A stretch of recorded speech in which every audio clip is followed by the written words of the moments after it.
जय श्री राधे। पूज्य श्री सद्गुरुदेव भगवान के चरणों में प्रणाम। गीता वाटिका की कुछ अंतरंग बातें। श्री सभापति जी त्रिपाठी गीता वाटिका में नंद बाबा के नाम से जाने जाते थे। उनका प्रतिदिन का नियम था कि कुछ पुष्प लाकर श्री भाई जी को समर्पित करते और किसी मांगलिक श्लोक का वाचन करते। एक दिन ऐसा करके वहीं बैठ गए।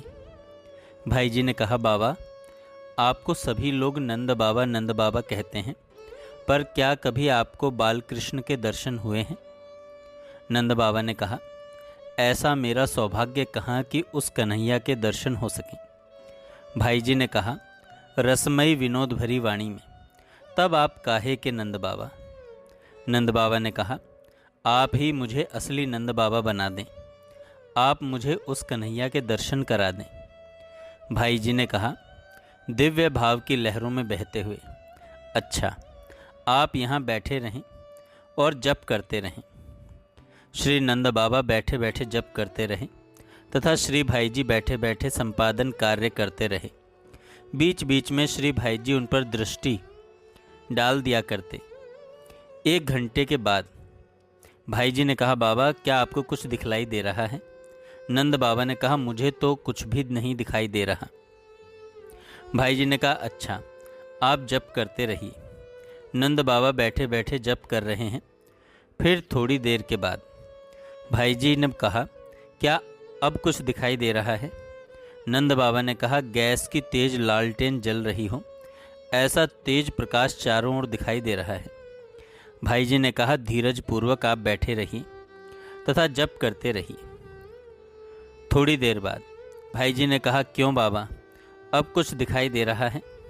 नंद बाबा ने कहा, अब वह प्रकाश नहीं है, बल्कि पीला नीला मिश्रित हल्का हल्का प्रकाश दिख रहा है। इसके बाद श्री भाई जी ने उन्हें आश्वासन देते हुए जप करते रहने के लिए कहा। और थोड़ी देर बाद भाई जी ने कहा, क्या बाबा अभी तक दर्शन नहीं हुए? नंद बाबा ने कहा, गदगद वाणी तथा रुद्ध स्वर में क्या बताऊं, नीली ज्योति बिखेरता हुआ एक छोटा सा बालक घुटरन चल रहा है, चाल भी बड़ी मंद है। इससे अधिक नंद बाबा कुछ बोल नहीं पाए, परंतु उनके भीगे भीगे कपोल और रुंधी रुंधी वाणी उनकी स्थिति का संकेत कर रही थी। कुछ देर के बाद वे श्री भाई जी से कृतज्ञता पूर्वक विदा लेकर बाहर आ गए। जय श्री राधे। ये है पूज्य श्री भाई जी का सामर्थ्य।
Thank